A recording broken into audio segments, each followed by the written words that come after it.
comment le Coran a construit l'être humain. Laissez-moi commencer par le hadith de Jibril, qui est la base de la connaissance en islam. Le hadith de Jibril, que la majorité des musulmans connaissent, quand Jibril il vient demander au prophète sallallahu alayhi wa sallam, et à Mohammed, le hadith il est célèbre. Il est raconté, on dirait même que le hadith est mutawatir. Omar ibn Khattab nous raconte qu'un homme est arrivé qui était d'un blanc immaculé, les cheveux bien teintés, bien coiffés. Là, on ne voyait pas que c'était un voyageur. Il s'assoit devant le prophète, il met ses genoux contre les genoux du prophète, il commence à lui poser des questions.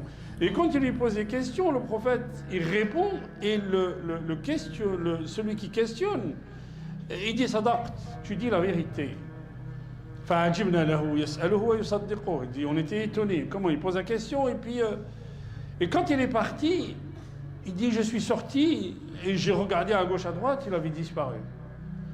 Et quand je reviens vers le prophète, Omar ibn Khattab, le prophète il lui dit, il dit à Omar ibn Khattab radiyallahu anhu, le prophète sallallahu alayhi wa sallam il lui dit Atadri min as-sa'il ya Omar, tu sais qui c'est? Il dit non, Allah wa rasuluhu alam, qala da Jibril.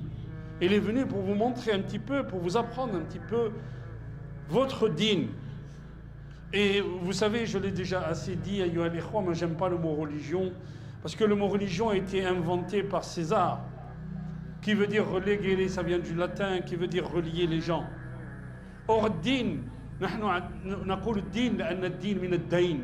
nous avons une dette vis-à-vis de notre Créateur. Et Hadith Jibril, il nous apprend ce que c'est l'islam, ce qu'on a dit là il y a un instant, les 5 piliers bien sûr. Mais il nous apprend ce que c'est l'iman. Il nous apprend aussi ce que c'est l'ihsan. An ta'bud Allah ka'annaka tarah. Fa in lam takun tarah fa innahu yarak. Que tu adores Allah comme si tu le voyais.